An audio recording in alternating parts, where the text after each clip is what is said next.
Ça y est, je l'ai enfin reçu les amis. Le tout dernier drone de chez DJI, le Spark. Ça faisait un petit moment que je voulais m'offrir un de ces joujoux. Quand j'ai vu que DJI sortait un drone aussi abordable, avec une qualité de vidéo intéressante et des modes de vol automatiques, laissez-moi vous dire que j'ai foncé. Voilà. Alors je vous propose de ne plus attendre une minute de plus et on va déballer ce jouet.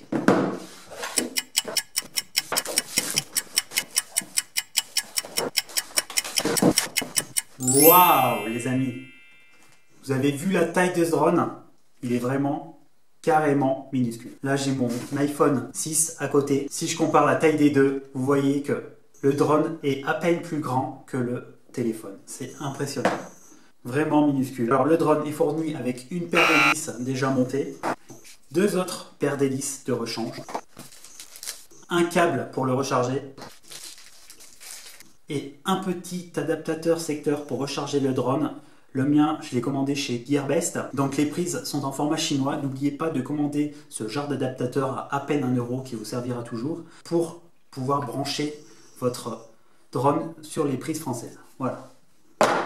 Bon, et bien maintenant, je vous propose qu'on fasse recharger le drone parce qu'il est livré avec les batteries vides. Et puis, on se voit juste après pour le grand test. Au niveau des caractéristiques techniques, ce drone possède une caméra de 12 mégapixels située à l'avant qui vous permettra de capturer des vidéos en 1080p à 30 frames par seconde. C'est plutôt pas mal, c'est pas de la vidéo pro, hein, on n'est pas sur du 4K, mais cependant pour un usage familial, faire des films de vacances, c'est largement suffisant. À l'avant, vous avez également ici le petit module qui permet la détection des obstacles. La nacelle du drone est également articulée sur deux axes, donc comme ça et comme ça. Si vous voulez faire varier l'angle de vos prises de vue, il faudra faire tourner le drone via la commande, comme ceci. La batterie du drone possède une capacité de 1480 mAh, ce qui lui permet de voler selon DJI durant 16 minutes. Cependant, pour ma part, j'ai pu constater que la durée de vol était plutôt de 10 minutes et pas vraiment de 15. Après, tout dépend de ce que vous faites avec votre drone. Si vous pilotez comme un sauvage, effectivement, la batterie ne va pas durer 10 minutes, ça sera beaucoup moins. Et inversement, si vous êtes plus sage, vous volerez plus longtemps. Au niveau de la portée de pilotage du drone avec votre smartphone, DJI annonce une portée de 100 mètres en distance et 50 mètres en hauteur. Bon, j'ai plutôt constaté que c'était dans les 30 mètres. Au-delà, le drone perdait vite le signal du téléphone. Avec la télécommande, DJI annonce une portée jusqu'à 2 km, mais attention, il ne faut vraiment pas qu'il y ait d'obstacle entre vous et le drone. De toute manière, selon la législation, vous devez garder votre drone en vue. Et bon, j'ai un petit peu de terrain, donc je vais pouvoir vous montrer tout de même la fonction contrôle du drone avec les gestes. On y va. Pour l'activer, il suffit d'allumer le drone, comme ceci, en appuyant une fois et une fois 2 secondes. Votre drone démarre. Ensuite, pour activer le mode de contrôle par les gestes, il suffit d'appuyer 2 fois sur le bouton arrière de la batterie. Pendant ce temps, votre drone reconnaît votre visage. Et il décolle.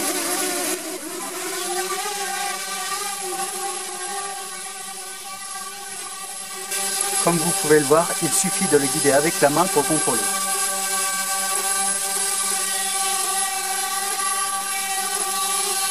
Faites-lui un bye-bye pour l'éloigner.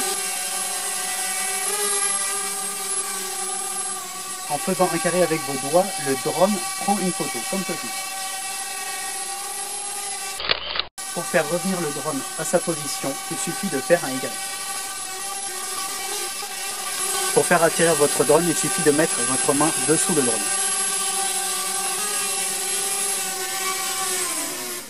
Bilan du pilotage par le mode geste. C'est marrant 5 minutes, mais c'est pas super intéressant. Le mieux, c'est soit de contrôler le drone avec votre smartphone, soit avec la télécommande. Mais pour ça, on va changer d'endroit. On s'est mis dans un espace beaucoup plus aéré pour faire les tests de vol des modes automatiques de ce drone DJI Spark.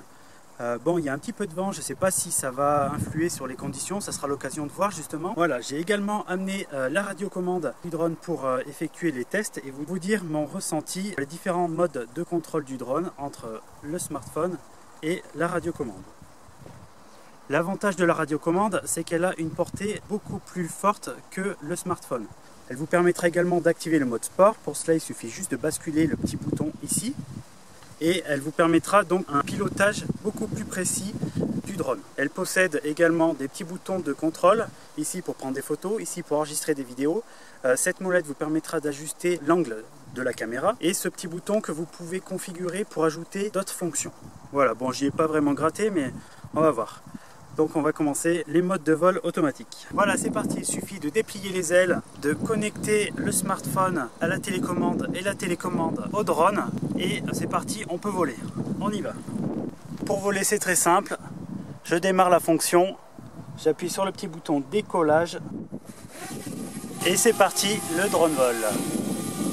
Comme vous pouvez le voir, malgré le vent, le drone tient plutôt pas mal sa stabilité.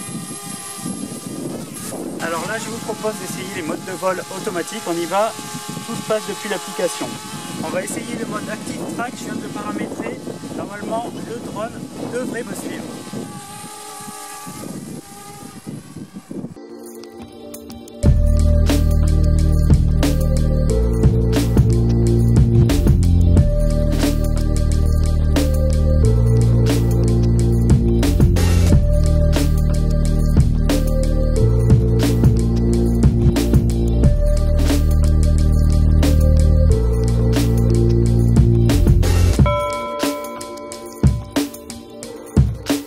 On va essayer le mode Quick Shot.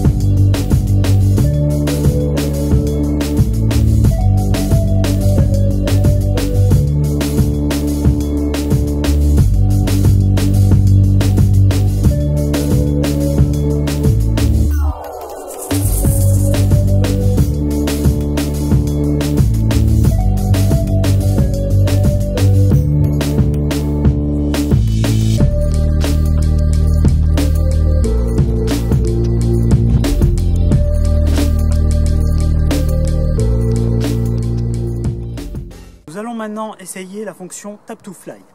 Alors pour cela, on va sur son application. J'espère que vous y voyez quelque chose. Un petit peu de lumière, voilà. On fait décoller le drone.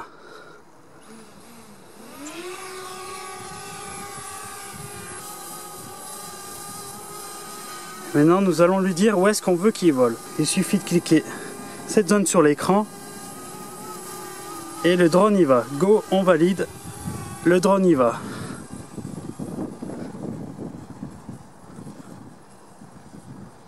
Voilà, comme vous voyez, c'est extrêmement simple. Il y a plein de fonctions faciles pour faire des belles images avec ce drone. Maintenant, j'ai essayé de vous enregistrer des belles images.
Qu'est-ce que je pense de ce drone? Bon, je suis en train de le faire recharger en même temps que je vous parle.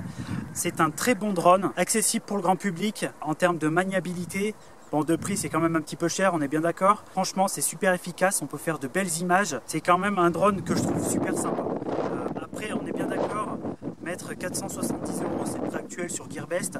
Dans un drone, c'est pas à la portée de tous, mais si vous avez envie de faire de belles images et que vous avez les moyens de vous l'offrir, franchement, n'hésitez pas. Sa cible, c'est plutôt le grand public. Si vous êtes un pro de l'image, on peut faire des jolies choses, mais c'est pas non plus une qualité professionnelle. Si vous cherchez vraiment de l'image en 4K et de pro, allez plutôt acheter le DJI Mavic Pro ou le Phantom Pro 4. Ces deux dernières références sont plutôt destinées à ces professionnels-là. Pour le grand public, rassurez-vous, ça va très bien. On fait des super choses avec ce drone pour les films de famille et les films de vacances, ça suffit largement. Bref, pas grand chose de plus à rajouter, si ce n'est que je vous encourage fortement à acheter, si vous achetez ce drone, une batterie comme ceci pour le recharger dans votre sac à dos pendant que vous êtes en balade, et des batteries supplémentaires parce que 10 minutes de vol avec ce drone, ça passe très vite, surtout quand on s'amuse.